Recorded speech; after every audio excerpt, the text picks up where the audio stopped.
Tu possèdes de la crypto et tu veux récupérer des euros sans avoir à les vendre? Depuis le 30 avril 2025, c'est bien possible en France grâce au Crédit Lombard. Salut à tous, c'est PA et aujourd'hui, on parle d'une avancée vraiment majeure dans le monde de la crypto-monnaie en France puisque le Crédit Lombard adossé aux cryptos est enfin légal. Je vais vous parler un petit peu de tout ça et vous montrer pourquoi c'est une vraie révolution. Le Crédit Lombard, qu'est-ce que c'est? C'est un prêt qui est garanti par des actifs financiers.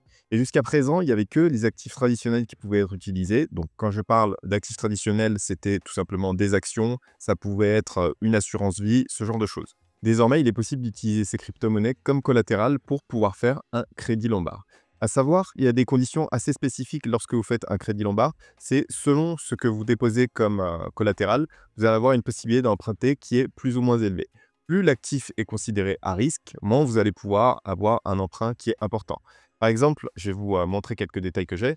Pour un emprunt sur un fonds euro, vous allez pouvoir emprunter 100% de la valeur de votre fonds euro. Si vous êtes sur une assurance vie, vous allez pouvoir emprunter entre 80 et 100%. Par contre, si vous êtes sur des actions, on est entre 30 et 50%. Et pour ce qui est des cryptos, j'ai fait mes petites recherches. Donc, on est sur un montant en moyenne entre 20 et 50%. Et ça va dépendre tout simplement des cryptos que vous avez dans votre portefeuille. Si vous avez plutôt du Bitcoin, vous allez pouvoir partir sur un loan to value qui sera à 40%. Ça dépendra aussi des institutions par lesquelles vous allez passer.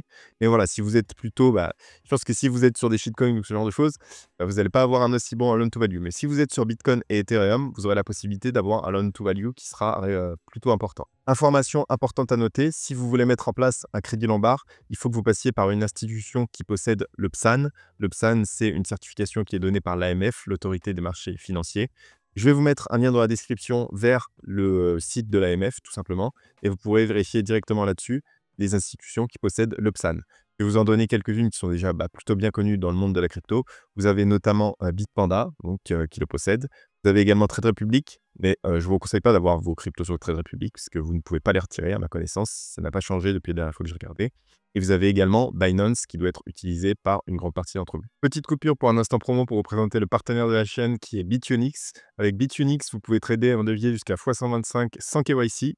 En plus, en ce moment, vous avez vraiment une offre qui est absolument exceptionnelle puisque du 12 au 26 mai, vous avez la possibilité tout simplement de recevoir 20% sur votre bonus de dépôt. En plus de ça, sur votre premier trade, vous allez recevoir un bonus entre 10 à 500 USDT. Si vous voulez en savoir plus, j'ai dédié toute une vidéo à ce sujet où je vous présente une vidéo où je vous montre comment vous pouvez trader sans avoir aucun risque de perdre grâce au bonus. Maintenant, prenons un exemple concret pour un petit peu plus se familiariser avec à quel point c'est une révolution. Imaginons que vous avez 50 000 euros en Bitcoin. Au lieu d'avoir à les vendre et de subir la flat tax, vous avez la possibilité tout simplement de faire un prêt de 20 000 euros, conserver la propriété de votre Bitcoin. Si vous êtes comme moi un Bitcoin maximaliste convaincu, vous savez que le Bitcoin va continuer à prendre de la valeur au fil des années. Vous continuez de conserver votre Bitcoin et vous avez juste à rembourser votre prêt au fur et à mesure. Donc, en faisant ça, vous accédez à de la liquidité sans avoir à payer d'impôts. Vous avez la possibilité de faire de l'effet de levier, c'est-à-dire que si vous voulez, vous pouvez utiliser ces fonds pour acheter plus d'actifs, plus de Bitcoin, pourquoi pas. Attention cependant si vous voulez faire un crédit lombard, puisque le cadre juridique est encore flou. Les gens ne s'accordent pas encore à dire si ça déclenche un événement imposable ou pas, mais pour moi, ce n'est pas le cas. C'est littéralement à ça que servent les crédits lombards. C'est pour éviter tout simplement de payer l'imposition en faisant un crédit sur les actifs qu'on a déposés. Mais voilà, si vous voulez en mettre en place, je vous recommande d'abord de voir un avocat fiscaliste, histoire d'être le plus carré possible.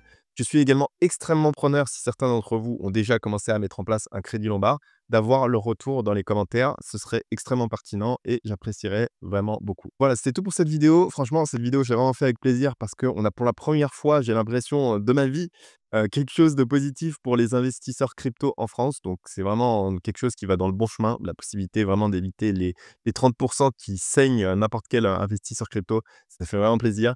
Si la vidéo vous a plu, je vous invite à liker, je vous invite à vous abonner. N'hésitez pas non plus à mettre la cloche pour être notifié des futures vidéos. Vous pouvez aussi me suivre sur Twitter pour de l'actualité en direct. Et moi, je vous dis à très bientôt pour une prochaine vidéo. Ciao!